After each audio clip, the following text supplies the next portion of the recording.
Hello everyone, how are you all? I hope you all are good. So आज के video में हम लोग डिस्कस करने वाले हैं एक्सरसाइज 8.4 के कुछ क्वेश्चंस। स्टार्टिंग से डिस्कस करेंगे इस एक्सरसाइज को।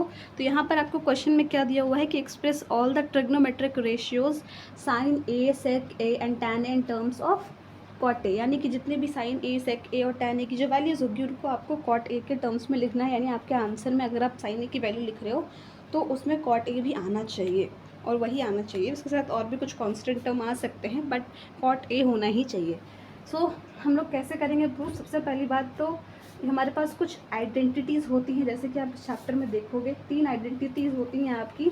ये cos square A plus sine square A is equals to 1 और 1 plus tan square A is equals to sec square a, और ये third cot square A plus 1 is equals to cosec square a. यानी ये 3 identities होती हैं। इसको अगर आप याद कर लोगे तो आपको क्वेश्चन सॉल्व करने में और भी हेल्प मिलेगी और इजीली सॉल्व हो जाएगा। ठीक है, तो उसी में से हम लोग एक प्रॉपर्टी को यूज़ करते हैं, आइडेंटिटी आप जो भी बोलिए। सो आप आइडेंटिटी को मीन्स प्लस से माइनस भी कर सकते हो। यानी जैसे यहाँ पर था cot square A plus 1 is equals to cosec square a, तो हम इसको ऐसे भी लिख सकते हैं cosec square a minus cot square A is equals to 1। यानी कि हमें आंसर जिस तरीके से इजी वे में आ जाए उस वे को हम लोग फॉलो करेंगे। ठीक है, सो हमने यहाँ पर कॉसेक स्क्वायर वाली आइडेंटिटी क्यों लिया, और यहाँ पर ऑलरेडी कॉट स्क्वायर ए है। कॉसेक वाला इसलिए लिया बिकॉज कॉसेक साइन का रेसिप्रोकल होता है, यानी 1 by sine A is equals to cosec A होता है। सो यहाँ पर कॉसेक स्क्वायर ए है तो 1 बाई साइन स्क्वायर ए हो जाएगा, और फिर ये माइनस इधर प्लस में जाएगा। तो अगर ये 1 बाई साइन स्क्वायर ए है तो 1 अपॉन साइन ए का होल स्क्वायर ले सकते हैं, बिकॉज 1 का भी स्क्वायर 1 ही होता है, तो आप ले सकते हो। ठीक है, कॉट स्क्वायर ए हो जाएगा। अब इससे स्क्वायर हटेगा तो अंडर रूट हो जाएगा। अंडर रूट होने के बाद ये 1 अपॉन साइन ए की वैल्यू है, तो साइन ए इधर जाएगा और ये कॉट ए इधर आएगा, मीन्स ये वाली वैल्यू, तो साइन ए की वैल्यू आपकी निकल जाएगी। देन हमें अभी और भी टर्म्स की वैल्यू निकालनी थी कॉट ए के टर्म में, that is sec A and tan ए।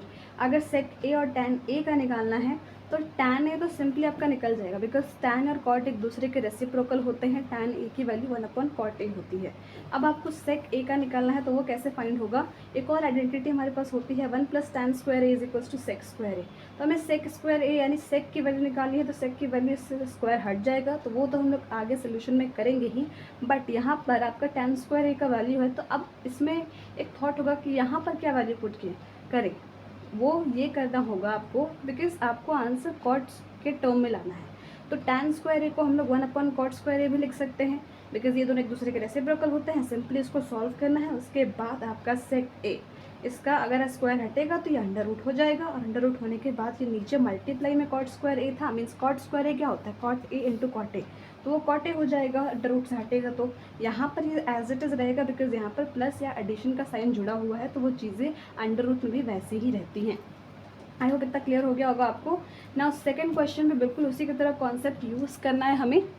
सो यहाँ पर write all other trigonometric ratios of angle a in terms of sec a. यानी कि जितने भी आपके ट्रिग्नोमेट्रिक रेशियोज है, जब भी ऐसा क्वेश्चन आए तो कितने होते हैं ट्रिग्नोमेट्रिक रेशियोज, वो आपको पते होने चाहिए। जैसे कि sine, cos, tan, cot, cosec, sec, और ये एक दूसरे के रेसिप्रोकल भी होते हैं। तो हम लोग बस 3 की वैल्यू फाइंड करेंगे और आपको बाकी के मिल जाएंगे। सो क्वेश्चन में आपको गिवन, क्वेश्चन में नहीं, हमें यहाँ पर सेक ए के टर्म में वैल्यू फाइंड करनी है, तो उसमें कॉस ए की भी फाइंड करने की बात आती है। तो कॉस ए और सेक ए एक दूसरे के रेसिप्रोकल है, तो हम लोग उसको डायरेक्ट ऐसे लिख सकते हैं। ठीक है ना, उसके बाद हम लोग sine square A plus cos square A is equals to 1 वाली आइडेंटिटी यूज़ करेंगे, बिकॉज हमें साइन ए की वैल्यू सेक ए के टर्म्स में लानी है। तो ये आगे आप इसको सॉल्व करोगे। देन उसके बाद साइन ए और कॉसेक ए वो दोनों एक दूसरे के रेसिप्रोकल होते हैं, तो जो साइन ए की वैल्यू है उसको 1 अपॉन कर देंगे तो आपकी सेक ए की वैल्यू आ जाएगी, यानी उसका वैल्यू उल्टा हो जाएगा। जो पहले ऊपर में था वो नीचे आ जाएगा, नीचे में था वो ऊपर आ जाएगा, जैसे आप देख सकते हो यहाँ पे। और ज़्यादा कुछ नहीं करना है, just we have to do that much only. Okay, now coming to tan a की वैल्यू। तो अभी तक आपने साइन ए और कॉस ए की वैल्यू फाइंड किया यहाँ पर, तो आप सिंपली जो साइन ए की वैल्यू है, जो कॉस ए की वैल्यू है, उसको टैन ए की वैल्यू इससे भी तो लिख सकते हैं ना हम लोग, sign A by cos A, तो उसके जगह पुट कर देंगे, आपका टैन ए का वैल्यू आ जाएगा, और कॉट ए इसी का 1 अपॉन कर देंगे, कॉट ए की भी वैल्यू आ गई। तो आपके सारे ट्रिग्नोमेट्रिक रेशियोज़ की वैल्यूज़ आ गई। Okay, now coming to that question number 3। यहाँ पर आपको इवैल्यूएट करना है, और ये सिंपली आपको trigonometric ratios, not ratios, identities की हेल्प से क्वेश्चन ईजिली सॉल्व हो जाएंगे। तो लेट्स डू दैट। यहाँ पर आपको cos square 63 degree, sorry cos square नहीं,